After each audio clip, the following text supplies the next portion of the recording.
ঢাকার ধানমন্ডিতে শেখ মুজিবুর রহমান এবং শেখ হাসিনা স্মৃতি বিজড়িত বাড়ি গুড়িয়ে দেওয়া হচ্ছে।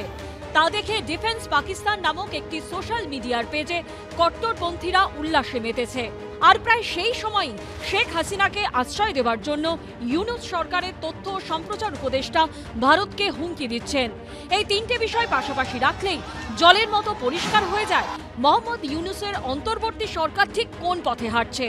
একদিকে ভারত বিদ্বেষ জোরালো করা, অন্যদিকে পাকিস্তানের সঙ্গে সখ্য বাড়ানো। গত আগস্টে দায়িত্ব নেওয়ার পর থেকেই ইউনূস সরকারের একের পর এক সিদ্ধান্তে বারবার স্পষ্ট হয়েছে পাকিস্তানকে খুশি করার চেষ্টা। স্বাধীনতার পর প্রথমবার বাংলাদেশে ঢোকে পাকিস্তানের পণ্যবাহী জাহাজ। ইউনূস সরকার ঘোষণা করে পাকিস্তান থেকে আসা কন্টেনারে তল্লাশি করার দরকার নেই। বাংলাদেশ পাকিস্তানের মধ্যে সরাসরি বিমান পরিবহন চালু হবে বলে জানান বাংলাদেশের হাই কমিশনার মোহাম্মদ ইকবাল হোসেন। কায়রোতে পাকিস্তানের প্রধানমন্ত্রীর সঙ্গে বৈঠক করেন মোহাম্মদ ইউনূস। বাংলাদেশে আসেন আইএসআইয়ের আধিকারিক এবং মেজর জেনারেল শাহিদ আমির। পাকিস্তান সফরে গিয়ে সে দেশের তিন বাহিনীর প্রধানের সঙ্গে বৈঠক করেন বাংলাদেশ সেনা আধিকারিকরা। মৌলবাদীরা বঙ্গবন্ধুর বাড়ি গুড়িয়ে দেওয়ার পর ইউনূস সরকারের বিদেশ বিষয়ক উপদেষ্টার কথাতেও পাকিস্তানের সঙ্গে সখ্য বাড়ানোর বার্তা কার্যত পরিষ্কার। পাকিস্তানের সাথে সম্পর্কটাকে আমরা আরেকটু দেশের সাথে বাংলাদেশের সম্পর্ক হিসেবে লিখতে চাই। সিঙ্গেল আউট করে সেই সম্পর্ক খারাপ করার কোনো কারণ হয়ে গেছে। তারা দক্ষিণ এশিয়ার একটি দেশ, আমাদের সাথে একেবারে যে স্বার্থ সম্পর্ক নেই তা কিন্তু নয়, আমাদের সাথে পাকিস্তানের স্বার্থ সম্পর্ক আছে। ভারতের সাথে সম্পর্কের ক্ষেত্রে অস্বস্তিতে একটা সৃষ্টি হয়েছিল, এটা তো অস্বীকার করে কোনো লাভ নেই। বুধবার রাতে ধানমন্ডিতে বঙ্গবন্ধু এবং শেখ হাসিনার বাড়ি ভাঙচুর করে আগুন লাগিয়ে দেওয়া হয়।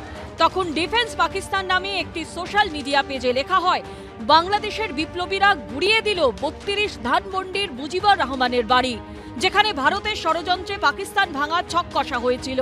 এর ফলে বাংলাদেশে মুজিবরের কিয়দংশ অবশিষ্ট রইল না। এটা পাকিস্তানি সেনার অফিসিয়াল অ্যাকাউন্ট নয়, কিন্তু এই পোস্ট বুঝিয়ে দিচ্ছে বাংলাদেশের নৈরাজ্যে বঙ্গবন্ধু স্মৃতি মুছে যাওয়ায় মৌলবাদীরা ঠিক কতটা খুশি।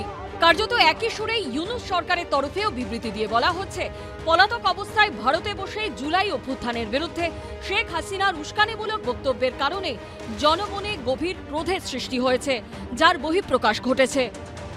একদিকে মৌলবাদীরা যখন শেখ মুজিব এবং শেখ হাসিনার চিহ্ন মুছে দিতে মরিয়া, তখন ইউনূস সরকারের তথ্য সম্প্রচার উপদেষ্টা নাহিদ ইসলাম ভারতকে হুমকি দিয়ে বলেছেন, আমরা ভারতকে শেখ হাসিনাকে বাংলাদেশে ফিরিয়ে দিতে বলেছি এবং এটি একটি কূটনৈতিক বিষয়।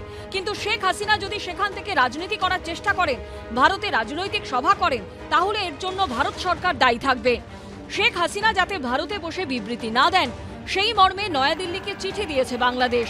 মোহাম্মদ ইউনূস পরিচালিত অন্তর্বর্তী সরকার তলব করেছে ঢাকায় নিযুক্ত ভারতীয় উপরাষ্ট্রদূতকেও।